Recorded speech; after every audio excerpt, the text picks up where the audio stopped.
Reaction, किसी एक reaction में m प्लस n जो है वो प्रोडक्ट देता है if concentration of m is doubled, अगर कंसंट्रेशन को डबल कर देंगे तो rate get doubled, rate of reaction get doubled. तो सबसे पहले हमारे पास रिएक्शन क्या दिया हुआ है, m plus n gives to product, m plus n क्या देता है, प्रोडक्ट। तो रेट कैसे लिखेंगे देखिएगा जरा ध्यान से, जो है k कंसंट्रेशन ऑफ m लिखेंगे, इसका पावर लिखेंगे x, कोई दिक्कत, और क्या लिखेंगे n है, रिएक्टेंट है कौन है, n, तो n का पावर क्या लिखेंगे, कंसंट्रेशन ऑफ n का पावर y, ठीक है। इसको मान लेंगे कि ये R1 हो गया, कोई दिक्कत, राइट। अब क्या लिखा है R2, R2 बराबर क्या लिखेंगे k, देखो इफ m इज डबल्ड, अगर m क्या लिखा, कंसंट्रेशन ऑफ m डबल्ड, लिखा तो नहीं है कि order of m is doubled, concentration का मतलब होता है ब्रैकेट के अंदर लिखा हुआ चीज डबल हो गया, यानी ये हो जाएगा 2m to the power x, कोई दिक्कत।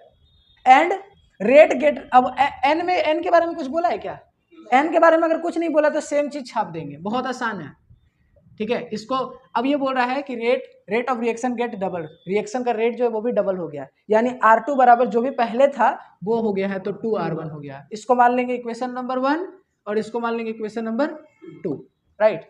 अब आगे बढ़ते हैं, आगे लिखा है व्हेन कंसंट्रेशन ऑफ बोथ मतलब m एंड n दोनों को डबल करते हैं तो रेट बिकम डबल, इस समय भी रेट क्या हो जाता है, डबल हो जाता है। यानी अगर हम R3 बराबर क्या लिखेंगे, तो k कंसंट्रेशन ऑफ m और n दोनों डबल हो गया, तो m के जगह पर यहां से मैच करेंगे, m के जगह क्या लिखेंगे 2m, लोग क्या गड़बड़ करते हैं, यहां से कर देते, यहां से कुछ काम नहीं करना है, एंड n के जगह पर क्या रखेंगे 2n का पावर y, कोई दिक्कत। तो रेट बिकम क्या हो जाएगा, रेट बिकम 2R1, इसको मान ली इक्वेशन नंबर 2, कोई दिक्कत, सॉरी इक्वेशन नंबर 3। अब हमको फर्स्ट इक्वेशन के साथ कोई ऐसा इक्वेशन खोजना जो सेम हो, ठीक है। तो देखिए अब हम यहाँ पर इसको थोड़ा फ्रेश समझने की कोशिश करते हैं, एक बार समझ लेंगे काम हो जाएगा। तो पहला इक्वेशन क्या है, R1 बराबर k कंसंट्रेशन ऑफ m का पावर x एंड n का पावर y, ये हो गया इक्वेशन नंबर 1, पहले समझ लेंगे। R2 बराबर क्या लिखेंगे, 2R1 equal to k concentration of 2m का पावर x एंड n का पावर y, और तीसरा क्या लिखेंगे, 2R1 equal to k concentration of 2m का पावर x एंड 2m का पावर y। अब हमको इन तीनों इक्वेशन में से वो देखो, जब भी इक्वेशंस को डिवाइड करेंगे तो हम वो इक्वेशंस को डिवाइड करेंगे जिनमें कोई एक चीज सेम होना चाहिए, यानी कोई एक कंसंट्रेशन सेम होना चाहिए।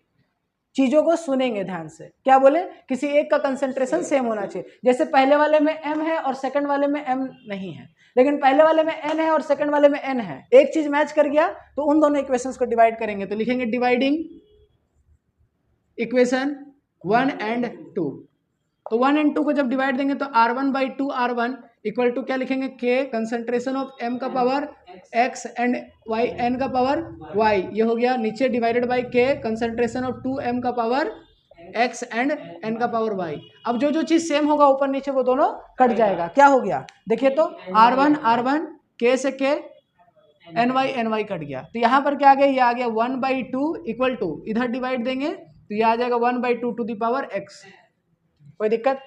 तो यहां से दोनों का बेस सेम दिखाई दे रहा है क्या, देखो तो जो है दोनों का बेस सेम है, 1/2 दोनों साइड है, तो इसका मतलब इसका पावर 1 है, तो x बराबर क्या आ गया 1, कोई दिक्कत। अब हमको x तो मिल गया, हमको y भी खोजना होगा, ठीक है। तो आगे बढ़ते हैं, अब हम नहीं पुट नहीं करेंगे, वो सबसे घटिया तरीका है। फिर अब हम डिवाइड करेंगे वैसे दो इक्वेशंस को जिसमें कि एक चीज सेम होना चाहिए। तो देखो फर्स्ट इक्वेशन को अगर हम देखेंगे या सेकंड और थर्ड को देखो, तो सेकंड और थर्ड में क्या 2m सेम दिख रहा है, तो हम यहाँ पे लिखेंगे डिवाइडिंग, क्या लिखेंगे, इक्वेशन 2 एंड 3। अब जब हम सेकंड और थर्ड को जब डिवाइड देंगे तो क्या देखने को मिलेगा कि 2R1 upon 2R1 equal to k 2m to the power x and n to the power y divided by k 2m to the power x and n to the power 2n to the power y, कोई दिक्कत। दोनों equations को divide करेंगे तो ये दोनों तो cut गया, k से k कटा, n to the power sorry 2m cut गया, तो यहाँ पर लेफ्ट साइड में क्या बचा 1 और राइट साइड में क्या बचा 1/2 टू द पावर y। क्या 1/2 कभी 1 हो सकता है, तो 1/2 1 तभी हो सकता है जब पावर उसका क्या हो 0, यानी यहां से हम देख सकते हैं कि y का वैल्यू क्या आ गया 0, ठीक है, क्योंकि 1/2 का पावर अगर हम 0 रखेंगे तो वो 1 बन जाएगा, तो y का वैल्यू क्या आ गया 0। अब नाउ देखो क्या लिखा, rate law of the reaction लिखना है कि क्या होगा, यहां तक समझ आया। तो फाइनल जो हम लिखेंगे वो रेट लॉ क्या होगा, that is R is equal to K, m का पावर क्या लिखेंगे, m का पावर x था तो x का वैल्यू क्या आ गया 1 and y n to the power क्या था y, तो n का पावर 0, यानी फाइनल आंसर हो जाएगा R बराबर के m। यानी गिवन इंफॉर्मेशन से हमको इक्वेशंस बनाना है और इक्वेशंस को डिवाइड करना है, धीरे धीरे सब समझ आ जाएगा। ठीक है, चलिए छपे देखो बता रहे हैं आप। हाँ, रेट बराबर क्या लिखेंगे, के ए का पावर क्या होगा x एंड b का पावर क्या होगा y। ये तो सबसे पहले लिखने का तरीका है, इसको R1 मान लेंगे, के नहीं चेंज होता है, के चेंज नहीं होगा। ठीक है, अब क्या बोल रहा है, when concentration of b is tripled, but तो कंसंट्रेशन ऑफ b को ट्रिपल कर देंगे, यानी b को ट्रिपल कर दिए तो 3b का पावर क्या हो जाएगा x एंड b का पावर y, कुछ नहीं यहाँ पर ऐसे ही, तो क्या लिखेंगे रेट गेट ट्रिपल, यानी ये क्या हो जाएगा, ये हो जाएगा ट्रिपल, यानी हो जाएगा 3R1। समझे क्या, ओ सॉरी b को ट्रिपल बोला है, ओके कोई बात नहीं, b को ट्रिपल बोला है। फिर आगे बढ़ते हैं, when concentration of a and b both R triple, यानी दोनों को ट्रिपल कर दिया, यानी यह भी हो गया 3a का पावर x एंड 3b का पावर y। अब ये क्या हो गया, रेट डज नॉट चेंजेस, यानी ये R1 ही रह जाएगा। अब हमको इक्वेशंस को डिवाइड करना है, तो किसको किसको डिवाइड देंगे, जिसमें कोई एक चीज सेम होना चाहिए, जैसे सेकंड और थर्ड में b सेम है, फर्स्ट और सेकंड में a सेम है, तो फर्स्ट और सेकंड को जब हम डिवाइड देंगे तो डिवाइड करके क्या आएगा, R1 by 3R1 equal to के, ए का पावर क्या हो जाएगा x एंड b का पावर क्या हो जाएगा y, डिवाइडेड बाई के ए का पावर x है एंड 3b का पावर y। जब डिवाइड देंगे तो ये कट जाएगा, ये कट जाएगा, ये कट जाएगा, ये कट जाएगा, 1/3 इक्वल टू 1/3 का पावर y, तो इसका मतलब y बराबर 1। नाउ अब हम फर्स्ट और थर्ड को डिवाइड देंगे क्या, नहीं सेकंड और थर्ड को डिवाइड देंगे, तो क्या आ जाएगा 3R1 by R1 is equals to के, ए का पावर हो जाएगा x एंड 3b का पावर हो जाएगा y, डिवाइडेड बाई के, 3a का पावर हो जाएगा x एंड 3b का पावर हो जाएगा y। नाउ हम यहाँ से देखेंगे क्या कि k से k कटेगा, 3b से 3b कटेगा, r से r कटेगा, तो 3 बराबर हो जाएगा 1/3 का पावर x। तो इसको 3 को ऊपर लाएंगे तो यहाँ से क्या लिखेंगे 3 इक्वल टू 3 का पावर माइनस x, तो यहाँ से जब बेस सेम हो गया तो माइनस x बराबर हो गया 1, तो x बराबर हो गया -1। सो फाइनल आंसर क्या लिखेंगे, सो फाइनल आंसर लिखेंगे रेट बराबर के, a का पावर क्या हो जाएगा -1 एंड b का पावर हो जाएगा 1। कोई दिक्कत, कोई डाउट, प्रिंसो आया था आंसर। चलो देखो क्या बोल रहा है, रेट ऑफ रिएक्शन ऑफ ए, देखो सबसे पहले ए है बी है, प्रोडक्ट बन रहा है, देखो ना इसमें कुछ ऐसा बहुत अजीब बोल रहा है तो लिखते जाते हैं ना, क्या बोल रहा है, rate of reaction is directly proportional to, देखो अगर इस रेट लॉ को याद किए ना तो बहुत अच्छे से लिख पाएंगे। Rate of reaction is directly proportional to concentration, directly proportional to the concentration of A, यानी directly proportional to concentration of A. कोई दिक्कत, यही बोल रहा है ना। एंड इनवर्सली प्रोपोर्शनल टू, यानी rate of reaction is inversely proportional to concentration of B, इतना तो लिख पाएंगे डायरेक्टली और इनवर्सली, दोनों ही रेट को रिप्रेजेंट कर रहा है, तो दोनों को अगर हम ऐसा लिखना चाहे तो रेट बराबर क्या हो जाएगा फ्रॉम 1 एंड 2, क्या लिखेंगे rate is directly proportional to A का पावर ए अपॉन बी। कोई दिक्कत, इतना तो लिख ही सकते हैं, यही बोल रहा है। अब इसको ऊपर लाएंगे तो क्या लिख सकते हैं, rate directly proportional to A का पावर 1 एंड बी का पावर क्या लिख सकते हैं -1, तो प्रोपोर्शनलिटी से हटाएंगे तो रेट बराबर क्या आ जाएगा के, ए का पावर 1 एंड बी का पावर -1। कोई दिक्कत, समझ आया यहाँ तक। अच्छा नाउ अब यहाँ से जैसे हम ये लिखे तो हमसे कह रहा है कि यूनिट ऑफ के बताइए, यूनिट ऑफ रेट कांस्टेंट यानी यूनिट ऑफ के। तो सबसे पहले ये बताओ तो ओवरऑल ऑर्डर क्या है, ओवरऑल जो है वो ऑर्डर क्या है, ओवरऑल ऑर्डर निकालने का तरीका हम क्या बताए थे कि देखो ए का जो भी पावर है पहले उसको देखो क्या है 1, तो लिखेंगे 1, और बी का पावर क्या है -1, तो 1 + 1 दैट इज 0। तो फिर यूनिट ऑफ के निकालने का तरीका क्या बताया था कि के का यूनिट निकालना होता है मोलारिटी का पावर 1 - n सेकेंड इनवर्स। अब यहाँ पर n ऑर्डर, ओवरऑल ऑर्डर मतलब n का वैल्यू क्या है 0, तो यहाँ पर रखेंगे मोलारिटी का पावर 1 - 0 सेकेंड इनवर्स, तो यहाँ से क्या आ जाएगा molarity second inverse. This is the unit of के। समझ गए, आया समझ। चैलेंजिंग सवाल, अच्छा सवाल था, क्वेश्चंस अच्छा ही कराएंगे। देखो इसको समझने से पहले थोड़ा लॉग थोड़ा बहुत आता है ना, क्या है लॉग को अगर हम लोग लिखेंगे log a + log b, तो इसको क्या लिख सकते हैं, क्या लिख सकते हैं बताइए। देखो अगर हमारे पास लिखा होता है log a/b, तो इसको क्या लिख सकते हैं log a - log b, and अगर लिखा हुआ है log ab, तो इसको क्या लिख सकते हैं log a + log b। बस इतना ही तो जानना था, एक और चीज जानना है, लॉग अगर a का पावर b है तो इसको हम लोग ऐसे लिख सकते हैं ना, b log a। बस अगर इतना जानते हैं तो काम हो जाएगा। देखो कैसे, सबसे पहले क्वेश्चन में जो दिया हुआ है वो दिया हुआ माइनस के लॉग, ये अंदर है minus K D concentration of a by D T is equals to, यहाँ पर है log D concentration of b by D T, और यहाँ पर 0.30 है। तो लॉग का कौन सा वैल्यू में 0.3 होता है? log 2। तो यहाँ पर क्या लिख देंगे? log 2। कोई दिक्कत है क्या यहाँ तक समझने में? यहाँ तक कोई डाउट? अब देखो तो log a plus log b को हम लोग क्या लिख सकते हैं? log, ऐसा लिख सकते हैं a इंटू बी। a यहाँ पर ये है और b यहाँ पर ये है, तो इसको हम लोग ऐसे लिख देंगे। तो कोई दिक्कत है क्या बताइए तो? Any doubt? कोई दिक्कत है क्या Priyanshu? log a into B को क्या लिख दे? log ab। और इधर क्या है? log minus D concentration of a by D T. क्या दोनों साइड लॉग कट सकता है? लॉग कटने के लिए देखो, जब भी इस तरीके का सवाल आएगा LHS और RHS में जो भी चीज दिया रहेगा, कोशिश करना है कि सब में से लॉग हम दोनों साइड से उड़ाना चाहते हैं। लॉग का कोई काम नहीं है। तो यहाँ से लॉग कट गया, कोई दिक्कत? कोई डाउट? अब यहाँ से क्या बचा? Minus K D concentration of a by D T is equals to 2 D concentration of b by D T. कोई दिक्कत? कोई डाउट? अच्छा, ये 2 को इधर ले आते हैं, ये 2 को इधर ले आते हैं, तो क्या लिखेंगे जरा बताओ तो? तो यहां पर आ जाएगा minus D concentration of a by 2 D T is equals to plus D B concentration of D T. और यहां पर क्या होगा? इसका स्टोइकियोमेट्री 1।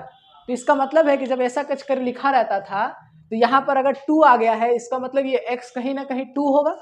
याद करो, पहला दिन लिखना सिखाए थे क्या प्रियांशु?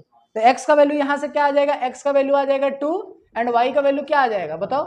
y का वैल्यू 1 आ गया। तो इसका मतलब हमसे क्या बोल रहा था? हमसे बोल रहा था कि x रेशियो y निकालना है। तो x रेशियो y कितना आ गया? 2:1। ये मेंस का सवाल था।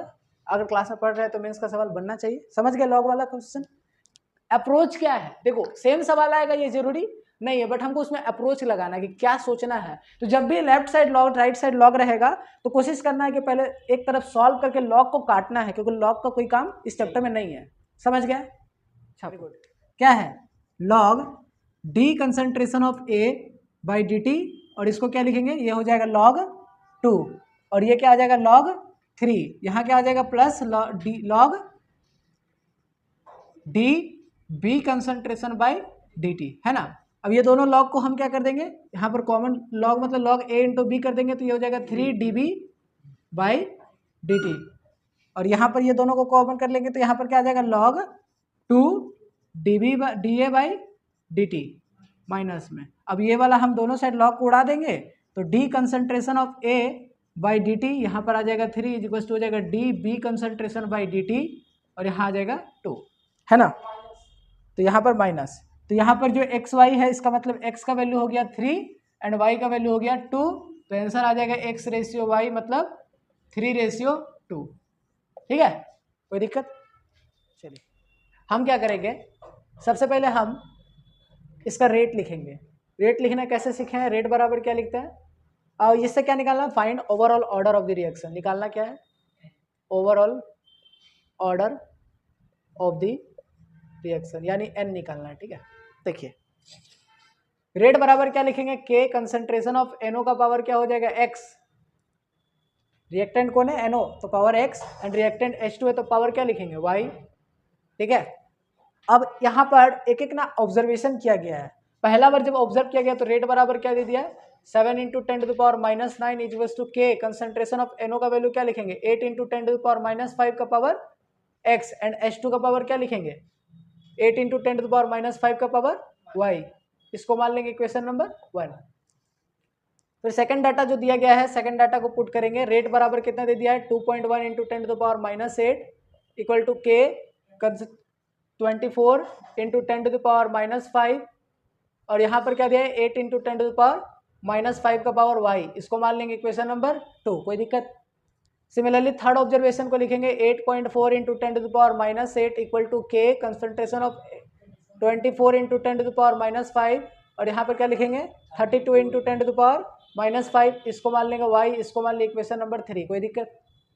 अब हम उन इक्वेशंस को डिवाइड देंगे जिसमें कोई एक चीज जो है कंसंट्रेशन सेम होगा। देखो अप्रोच एक ही लगाओ क्वेश्चन सारे पे। तो देखो तो फर्स्ट इक्वेशन और सेकंड इक्वेशन में कुछ सेम दिखाई दे रहा है?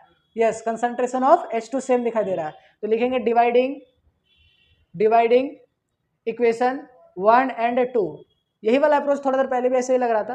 तो इक्वेशन 1 एंड 2 को जब डिवाइड देंगे तो 7 × 10⁻⁹ divided by 2.1 × 10⁻⁻8 equal to K concentration of 8 × 10⁻⁵ का पावर x इंटू 8 × 10⁻⁵ का power y divided by K 24 × 10⁻⁵ x into 8 × 10⁻⁵ का पावर y। अब जब हम दोनों को डिवाइड किया तो 10 टू द पावर, यहाँ से पॉइंट हटाएंगे तो एक जीरो ऊपर लग जाएगा, तो यानी ये कट जाएगा कहीं ना कहीं, और ये 7 के टेबल से 21 यानी 1/3 इक्वल टू यहाँ से k से k कटा, ये 8 कट जाएगा और ये कितना आ जाएगा, यहाँ पर आ जाएगा 1/3 का पावर x हो जाएगा। तो यहाँ से बेस सेम हो गया तो x का वैल्यू क्या आ जाएगा 1। कोई दिक्कत है यहाँ तक समझने में? सिमिलरली हम उन दो अब अगले दो उन इक्वेशंस को डिवाइड देंगे जिसमें कोई एक चीज़ और सेम होगा। जैसे अब हम सेकंड और थर्ड को डिवाइड देंगे तो फिर से तुम्हारा y ही निकल जाएगा। तो अब सेकंड और थर्ड को डिवाइड देते हैं, डिवाइडिंग सेकंड एंड थर्ड को, तो क्या निकलेगा y।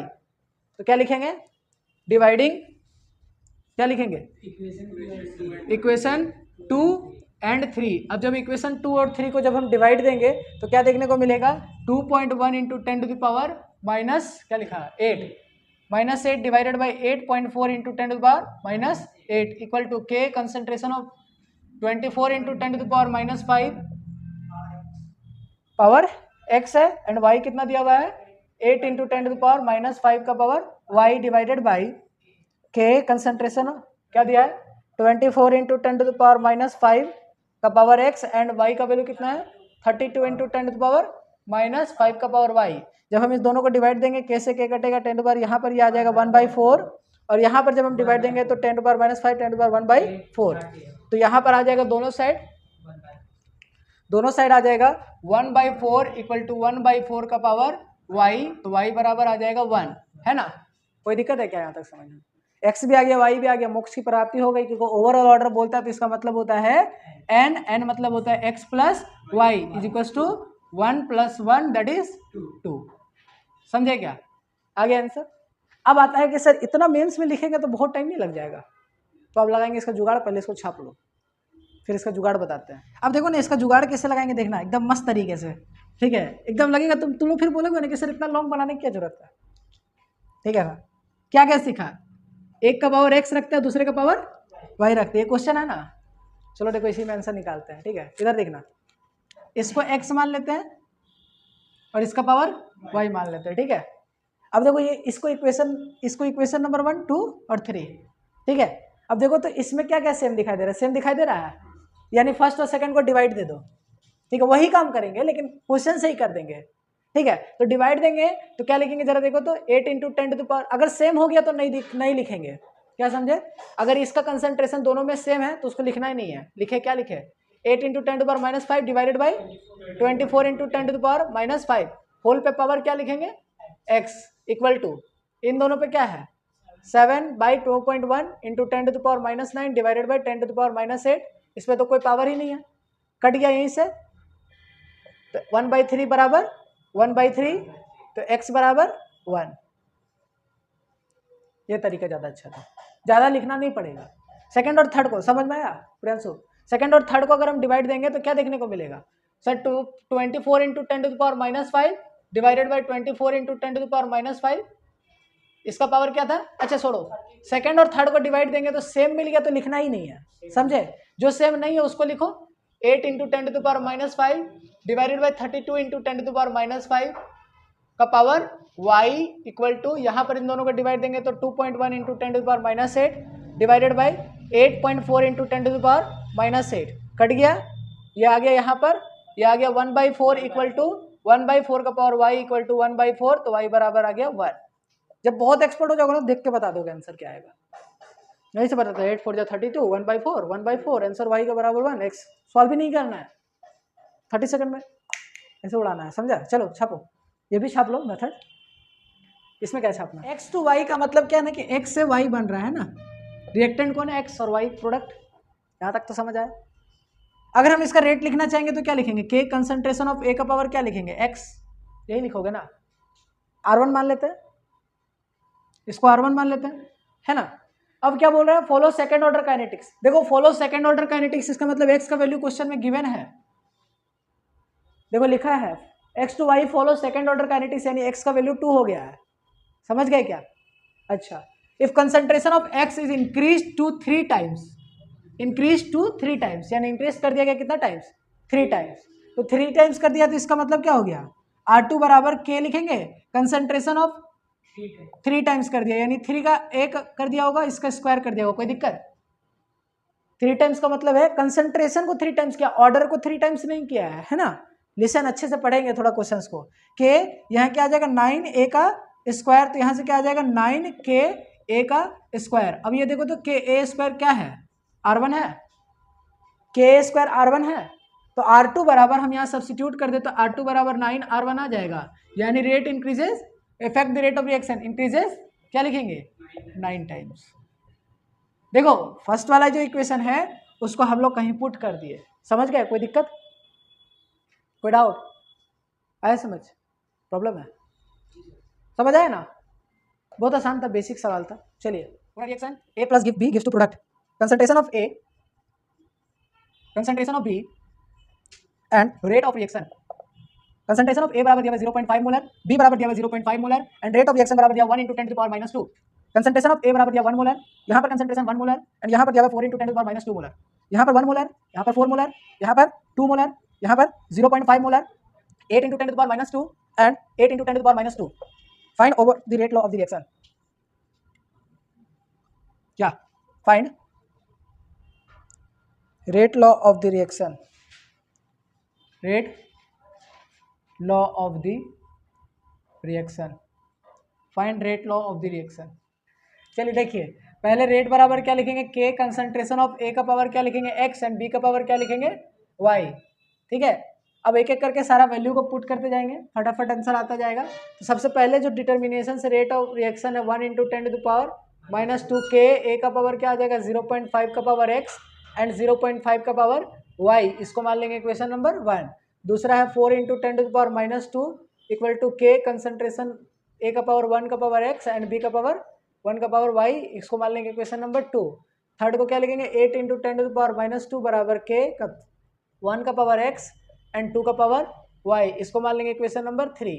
फोर्थ क्या है 8 × 10⁻² बराबर के, 4 का पावर x एंड 0.5 का पावर y, कोई दिक्कत, इसको मान लेंगे क्वेश्चन नंबर 4। Any doubt. अब हम देखेंगे फर्स्ट इक्वेशन और लास्ट इक्वेशन में b का जो कंसंट्रेशन है वो सेम है, तो हम यहाँ पे लिखेंगे डिवाइडिंग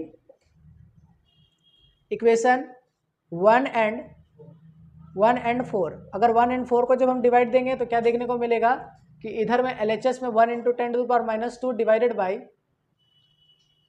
8 × 10⁻² इक्वल टू के 0.5 का पावर x एंड 0.5 का power y divided by last वाली इक्वेशन क्या है k × 4 का पावर x एंड 0.5 का पावर y, कोई दिक्कत। यहाँ से ये दोनों कट गया क्या, तो यहाँ से ये कट जाएगा, ये आ जाएगा 1/8 इक्वल टू 1/8 का पावर x है, तो x बराबर आ जाएगा 1, ठीक है। ये जब हम इक्वेशन 1 एंड 4 को डिवाइड दिए, अब 2 एंड 3 को डिवाइड देंगे, तो जब डिवाइडिंग इक्वेशन 2 एंड 3 तो वी गेट क्या देंगे 4 × 10⁻² इक्वल टू के 1 का पावर x एंड 1 का पावर y, ये equation number 2 divided by 8 × 10⁻² is equals to K equal to, हाँ यहाँ पर ये कर लो ना, के 1 का पावर x एंड 2 का पावर y, यहाँ से ये दोनों सर कट जाएगा, ये कट जाएगा, तो ये 1/2 हो जाएगा कट करके, तो यहाँ से आ जाएगा 1/2 equal to 1/2 to the power y, तो y बराबर आ गया 1। तो जो हमारा फाइनल आंसर होगा वो क्या होगा, रेट लॉ लिखने बोला था, तो रेट लॉ बराबर हो जाएगा r बराबर के, a का पावर x था जो कि x का वैल्यू कितना आ गया है 1 एंड y का वैल्यू कितना आ गया है 1, तो ये हो गया फाइनल आंसर, ठीक है। चलिए नोट करिए, जिनका नोट नहीं हुआ 2 आ रहा है ना, 2 का मतलब 2 टाइम्स हो रहा है, ये 2 से 4 हो गया, डबल हो गया, आया क्या, ये देखिए 2:45 तक पढ़ाएंगे, 3 बजे क्लास में। चलो देखो क्या लिखेंगे, minus K log D concentration of A by D T equal to log D concentration of B by D T, और यहाँ पर क्या आ जाएगा प्लस लॉग 2 हो जाएगा, कोई दिक्कत? ये लॉग और ये लॉग को हमें लिख सकते हैं log 2 into D B by D T, और इधर से क्या हो जाएगा log minus D A by D T. यहाँ तक तो बहुत पहले ही भी कर चुके हैं, लॉग से लॉग कटेगा, ठीक है। बार बार ये बीच में रिपीट क्यों कर रहे हैं, ताकि याद हो जाए क्लास में ही, ठीक है। बेटर वे होता है कि हम एक ही क्वेश्चन को बार बार करने से अच्छा है कि थोड़ा थोड़ा देर बाद करते रहे ताकि याद हो जाए, ठीक है। तो D concentration of A by D T is equal to D concentration of B by D T. तो जब ये 2 इधर चला जाएगा तो क्या हो जाएगा minus K D concentration of A by D T, यहाँ पर 2 और यहाँ पर हो जाएगा plus D concentration of B by D T. ना हम यहाँ पर देखेंगे अगर मान लो हमारे x का वैल्यू क्या आ गया है, x का वैल्यू आ गया है 2 एंड y का वैल्यू आ गया है 1, है कि नहीं, यहाँ तक तो आ गया। अब इनमें से अगर देखो हम बैलेंस करने की कोशिश करें तो पहला वाला ऑप्शन तो होगा ही नहीं, वो तो आइसोमर है, दोनों में ब्यूटेन ब्यूटेन है, मॉलिक्यूलर फार्मूला सेम है। C2H2 को अगर हम 2 टाइम्स करेंगे, देखो यहाँ पर अगर हम लिखते हैं C2H2 और यहाँ पर 2 लगा देते हैं तो ये C6H6 पॉसिबल है क्या, नहीं है। लेकिन थर्ड वाला देखेंगे तो C2H4 है और इसमें अगर हम यहाँ 2 लगा देते हैं तो ये हो जाएगा C4H8, जो कि यही वाला ऑप्शन होगा, ऑप्शन नंबर 3। कोई दिक्कत है क्या, समझ में आया? चलिए छापिए, फर्स्ट ऑर्डर काइनेटिक्स, ठीक है। देखिए मैक्सिमम सवाल जो है इस चैप्टर का वो यहीं तक आता है, ठीक है तो चैप्टर बड़ा, तीनों चैप्टर बड़ा ही है, ठीक है। स्टार्टिंग का फर्स्ट ऑर्डर काइनेटिक्स, देखिए अगर मान लो हम यहाँ पर लिखेंगे ए से प्रोडक्ट बन रहा है तो अगर ये फर्स्ट ऑर्डर है तो इसका स्टोइकियोमेट्री क्या होगा 1 होगा, मान लेते हैं। तो रेट कैसे लिखेंगे जरा बताओ तो। सबसे पहले हम रेट लिखने का तरीका क्या सीखे, रेट बराबर क्या होता है minus D concentration of A by D T लिखते हैं, हाँ या ना, ठीक है। और दूसरा जो हम रेट लॉ से लिखते हैं वो क्या लिखते हैं, रेट बराबर के कंसंट्रेशन ऑफ ए का पावर क्या लिखते हैं 1 लिखते हैं। 1 क्यों लिखते हैं, क्योंकि बता दिया गया है कि फर्स्ट ऑर्डर है, अगर बोलता सेकंड ऑर्डर है तो ए का पावर क्या लिखते हैं 2। कोई दिक्कत यहाँ तक समझने में? अच्छा, दोनों ही रेट को रिप्रेजेंट कर रहा है, इसका मतलब है कि दोनों रेट तो एक रिएक्शन का बराबर ही होता है। तो यहाँ पर क्या लिखेंगे minus D concentration of A by D T is equal to K concentration of A, ठीक है। कोई दिक्कत ना? अब थोड़ा और समझने की कोशिश करेंगे कि हम यहाँ पर ए को एक तरफ लाएंगे और के को एक तरफ ले जाएंगे तो क्या लिख सकते हैं, D A by concentration of A equal to K D T लिख सकते हैं। कोई दिक्कत? अब हम दोनों साइड इंटीग्रेट करेंगे, माइनस के डी टी होगा, दोनों साइड इंटीग्रेट करेंगे, ठीक है। अब यहाँ पर टाइम हम एक ले लेते हैं कि टाइम अगर हमारा जब रहा होगा 0 तो कंसंट्रेशन रहा होगा C0 एंड टाइम हमारा रहा होगा T तो कंसंट्रेशन रहा होगा CT, ठीक है। अब देखो तो ये इंटीग्रेशन है, इंटीग्रेशन में जब dx होता है ऊपर में और नीचे x होता है तो dx अपॉन x का इंटीग्रेशन क्या होता है, ln x होता है कि नहीं होता है? इतना तो इंटीग्रेशन पढ़े होंगे। तो डी ए अपॉन ए का इंटीग्रेशन क्या लिखेंगे, डी ए अपॉन ए का इंटीग्रेशन क्या लिखेंगे ln a, ठीक है, ln a।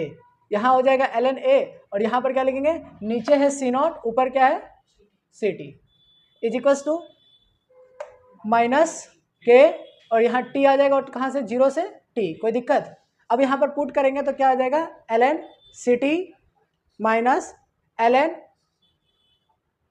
ln CT minus ln C0 is equals to क्या लिखेंगे माइनस KT। अब ये माइनस से हम हटाने के लिए दोनों को माइनस कॉमन कर लेंगे तो यहाँ से क्या आ जाएगा ln C0 minus ln CT is equals to क्या हो जाएगा KT। कोई दिक्कत है क्या यहाँ तक समझने में किसी को? अब यहाँ पर 2 ln सब्ट्रैक्ट हो रहा है तो ln में क्या हो जाएगा ln C0 by CT equal to हो जाएगा KT। अब ln को हटा देंगे तो क्या लिखेंगे 2.303 log C0 upon CT is equals to क्या लिखेंगे KT। अब देखो डेरिवेशन से, या डेरिवेशन था, इसका कोई काम नहीं है, आज के बाद कभी देखने नहीं मिलेगा, लेकिन फॉर्मूला याद रखेंगे KT is equals to ln C0 by CT। अब जरा ध्यान से समझना कि जब भी कोई फॉर्मूला आता है तो हम उसमें समझते हैं कि K का मतलब क्या है, T का मतलब क्या है, C0 का मतलब क्या है और CT का मतलब क्या है। पहले यहाँ तक नोट कर लो, ठीक है, जल्दी जल्दी छापो। तो हम देखेंगे कि हमारे पास क्या फॉर्मूला आ गया है, हमारे पास आ गया है KT is equals to KT, formula याद होना चाहिए 2.303 log C0 बाई CT। अब देखो यहाँ पर K का मतलब तो हम लोगों को पता है, के का मतलब क्या होता है, रेट कांस्टेंट, टी का मतलब क्या है, time of reaction, C naught का मतलब और सी टी का मतलब बहुत ज़्यादा इंपॉर्टेंट है। सी नॉट का मतलब होता है इनिशियल कंसंट्रेशन, इनिशियल कंसंट्रेशन। अब जैसे बोलते हैं तो सी टी का मतलब बोलता है फाइनल कंसंट्रेशन, नहीं, सी टी का मतलब है after time T, after time T remaining concentration, after time T remaining concentration क्या है, ठीक है, टाइम टी बीत जाने के बाद किसी भी रिएक्शन का कंसंट्रेशन क्या है, ठीक है, after time T remaining concentration, बचा कितना और कंसंट्रेशन है, ठीक है। जैसे मान लो कि हम 100 रोटी खा रहे थे, 100 रोटी लेके बैठे खाने के लिए, इंसान तो कम ही खाता है, चलो ठीक है कोई बात नहीं, अगर 1 घंटे बाद हम 10 रोटी खा लेते हैं तो यहाँ पर सिटी का मतलब 10 नहीं होगा, सिटी का मतलब क्या होगा, 90 होगा, ठीक है ना। यानी 1 घंटे बीत जाने के बाद जो बचा हुआ है वो वहाँ पर पुट होगा, ऐसा नहीं कि जो खत्म हो गया वो नहीं पुट होगा, ठीक है ना, गड़बड़ हो जाता है यहाँ पर। इसी का एक नया मॉडिफाइड फॉर्मूला ये होता है K T X percent is equal to 2.303 log 100 upon 100 minus X होगा, समझ गए। चलो यहाँ तक छापो पहले, फिर तुम लोगों को कुछ बताएंगे। मान लो 50% खत्म हो गया तो क्या फॉर्मूला बनकर आएगा ये बताओ तो, 50% खत्म हो गया तो क्या फॉर्मूला बन के आएगा,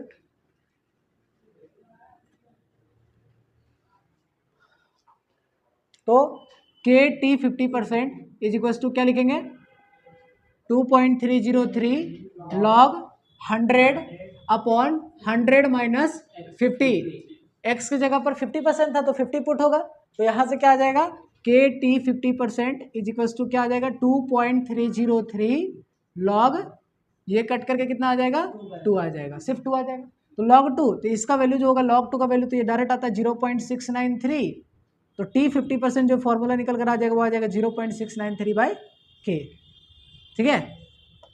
अच्छा अच्छा जुगाड़ लगाएंगे, ठीक है। क्या बोल रहा है, एक रिएक्शन है, हाँ, of a reaction take 2 hour for 50% completion, how type it, reaction first order reaction लिख लेना, ठीक है, फर्स्ट ऑर्डर रिएक्शन, ठीक है, अगर ये नहीं लिख के दिया तो गड़बड़ हो जाएगा फिर। तो सबसे पहले फर्स्ट ऑर्डर का फॉर्मूला लिखेंगे, क्या फॉर्मूला था, K T X percent is equal to 2.303 log 100 upon 100 minus X. Sir first order का तो 2 फॉर्मूला लिखा है, तो ये वाला फॉर्मूला ही क्यों लिखा है, तो देखो जब भी परसेंटेज गिवन होगा तो फॉर्मूला ये वाला लगेगा, कंसंट्रेशन गिवन होता तो फॉर्मूला वो वाला लगाते हैं ना। तो पहले 50% का निकालेंगे, तो 50% का फॉर्मूला क्या आ जाएगा, के टी 50%।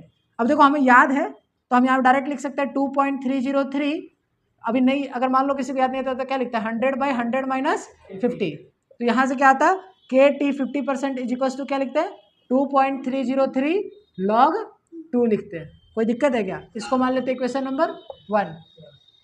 अब हमसे क्या पूछ रहा है, 75% का पूछ रहा है, तो क्या लिखते हैं, के टी 75% इज इक्वल टू क्या लिखेंगे बताओ, 2.303 लॉग 100 अपॉन 75, दैट इज 25 आ जाएगा, यानी 4 हो जाएगा। तो यहाँ से क्या लिखेंगे जरा बताओ तो, पहला ये क्या निकल कर आएगा, के टी 75% इज इक्वल टू क्या लिखेंगे, 2.303 लॉग 4, है कि नहीं।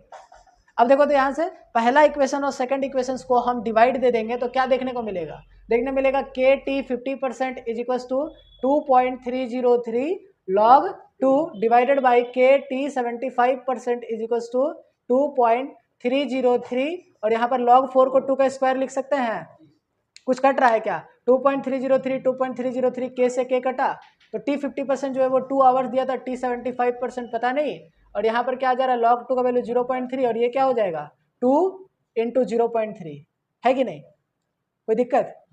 तो 0.2 इंटू 0.3 कैसे वो log 2 का स्क्वायर है, इसका मतलब 2 log 2 है, और 2 log 2 है तो log 2 0.3 कटा, तो टी 75% कितना आ जाएगा, टी 75% आ जाएगा 4 आवर्स, समझ गए क्या। इसका मतलब इसके नीचे लिखिए एक इंपॉर्टेंट लाइन, आज एक भी नहीं लिखा है, लिखिए फर्स्ट ऑर्डर रिएक्शन में टी 75% जो होता है वो 2 टाइम्स होता है, ठीक है, फर्स्ट ऑर्डर रिएक्शन में टी 75% टी 50 का डबल होता है, लिख लीजिएगा यह हमेशा, वही बोल रहे हैं, फर्स्ट ऑर्डर रिएक्शन में टी 75% डबल होता है, किसका, टी 50% का, लिख लीजिएगा ये वाला लाइन लिख लीजिए ना, टी 75% इज इक्वल टू होता है 2 times of T 50% for a first order reaction, T 75% is equals to 2 times of T 50%। कोई दिक्कत है क्या? निकालेंगे देख समझ आएगा। फॉल्स फ्रॉम 1 मोलर टू 0.5 यानी 1 से जाकर के 0.5 पर अटक गया। फॉल्स बाय नहीं लिखा है, 2 लिखा है ना, ठीक है। तो पहला जो लिखेंगे तो देखो कंसंट्रेशन के बारे में बोला तो फॉर्मूला कौन सा लिखेंगे, KT is equals to 2.303 log C0 by CT, यही होगा है कि नहीं। अब पहला वाला जो है वो बोल रहा है कि जो K है तो K ही रहेगा, टाइम जो है वो कितना लग रहा है 4 आवर्स लग रहा है जब 2.303 और कंसंट्रेशन लॉग C0 का वैल्यू क्या है 1 मोलर था और कहाँ पर चला गया 0.5 पर चला गया। कोई दिक्कत? इसको मान लेंगे इक्वेशन नंबर 1। और भी सॉल्व कर सकते हैं, इसको काटेंगे तो 2 आ जाएगा ना ये। चलो इसको मत मानो, आगे लिखो K into 4 equal to 2.303 log क्या लिखा है 2 आ गया। इसको मान लें इक्वेशन नंबर 1। कोई दिक्कत? देखो अब जितना भी 12th क्लास में क्वेश्चन पढ़ेंगे, जितना भी चैप्टर पढ़ेंगे केमिस्ट्री, वहाँ कहीं भी सब्स्टिट्यूशन मेथड यूज़ नहीं करेंगे, क्योंकि सब्स्टिट्यूशन हम जानते तो K पहले से निकालते दूसरे में पुट के तो बहुत टाइम भी लग जाएगा और बहुत कैलकुलेशन करना पड़ेगा। बेस्ट वे जो है वो ये है कि इक्वेशंस बनाइए, दोनों इक्वेशंस को डिवाइड करिए। आज से जितना भी फिजिकल केमिस्ट्री के चैप्टर पढ़ेंगे, अभी 3 चैप्टर जो भी 12th का है, 11 में भी पढ़ते तो 11 में भी यही अप्रोच, एक ही अप्रोच से सब सवाल करने का तरीका सीखिए, क्योंकि एग्जाम देने जाएंगे तो हर क्वेश्चन के अलग अलग अलग मेथड लगाएंगे, तो फिर ये नहीं याद रहेगा कि क्वेश्चन ये वाला कैसे बनेगा। ठीक है, चलिए आगे बढ़ते हैं। And another vessel time required for concentration of a fall from 2 molar to 0.2, तो यानी कि टाइम पूछ रहा है 2.303 कहाँ से कहाँ तक फॉल कर रहा है, लॉग कहाँ से 2 से लेकर के 0.5 तक आ गया है ना। कोई दिक्कत? इसको अब यहाँ पर सॉल्व करेंगे तो ये कितना आ जाएगा के टी बराबर यहाँ पर क्या आ जाएगा 2.303, यह आ जाएगा लॉग 4, यानी लॉग 2 को पावर 2 लिख सकते हैं। ठीक है, अब दोनों ही इक्वेशंस को हम क्या कर देंगे डिवाइड कर देंगे, और जब दोनों इक्वेशंस को डिवाइड कर देंगे तो देखने को मिलेगा कि पहला इक्वेशंस क्या है k into 4 equal to 2.303 log 2 और divided by k into T 2.303 2 log 2 log 2 2.303 k से k कटा तो 4 by T is equals to 1/2, तो t बराबर आ जाएगा 8 आवर्स। कोई दिक्कत है क्या? आसान है, समझ गए? चलिए नोट करिए। तो 75% ही लग रहा था। चलिए हो गया, स्वाद इतना ही रहने देते हैं।